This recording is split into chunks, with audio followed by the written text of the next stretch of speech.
Turner, gave a well-paced performance at Farnborough 96. He was limited in power with 2 Tornado engines instead of the planned Eurojet 200 engines.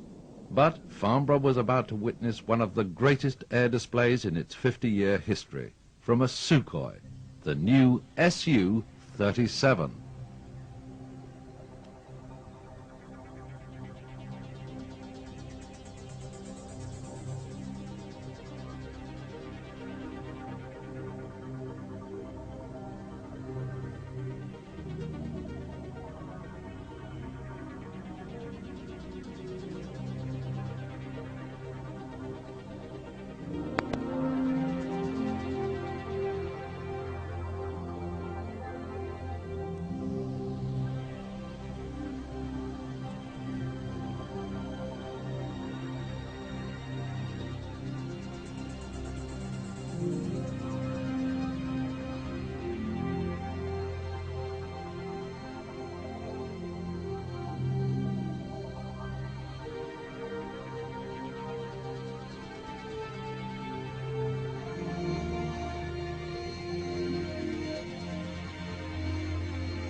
No other jet fighter in the world can do a 360-degree loop virtually in its own length.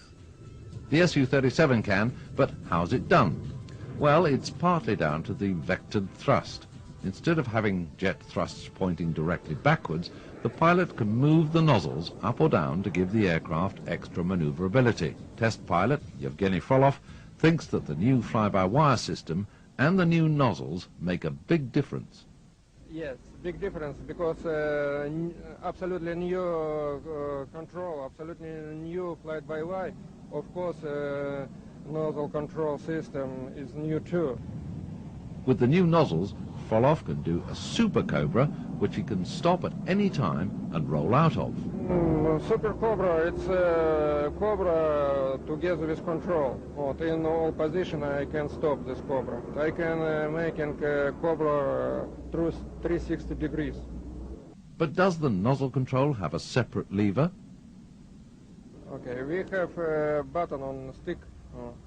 If I not push this button, control is normal. Or if I push this button, I can cross limited angle of attack and G.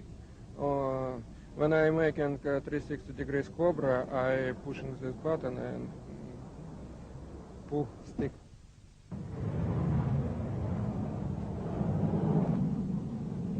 So can we expect to see this new nozzle technology on any of the other Sukhois in service?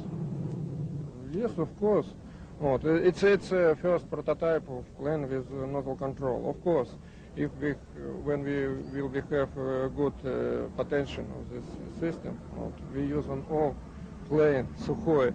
It's a serial engine and only new nozzle control. This same engine we can set all Sukhoi plane on Sukhoi 27 too. And perhaps on Eurofighter?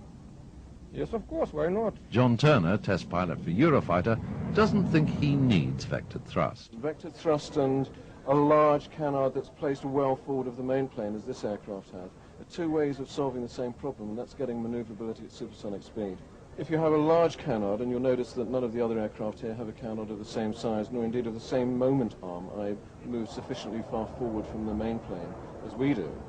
If you have that large canard with a large moment arm, you don't actually need to use the nozzles. During Farnborough Week 1996, the Russians threw down a challenge. Mikhail Semenov said that here at Farnborough we can take on any American pilot and we'd be happy to perform an actual dogfight. Well, certainly under the right circumstances, you'd like to have that challenge to go up against. It would be an interesting fight.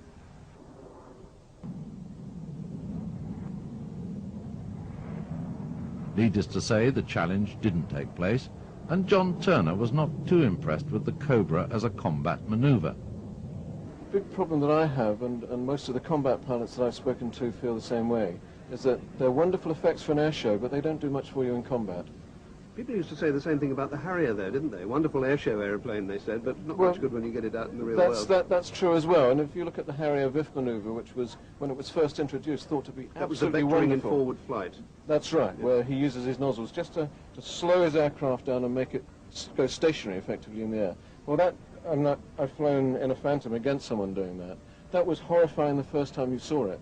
The second time, you just shot him out of the sky because you knew where he was going to be for the next 2 minutes. So it actually makes the combat pilot predictable. And the one thing you don't want to do in a modern combat is to let the enemy know what it is you're going to do next. The Cobra maneuver actually is not a problem for the weapon system that we carry in this aircraft. And indeed, it's not a problem for most weapon systems nowadays. But surely things never stand still for long in modern aviation.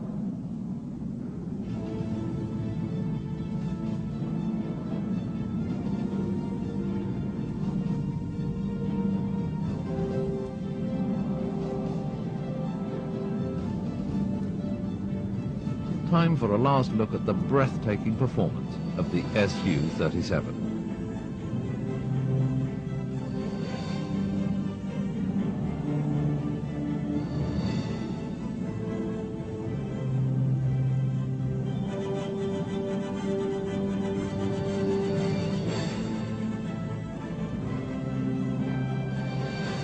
No one can doubt that Pavel Sukhoi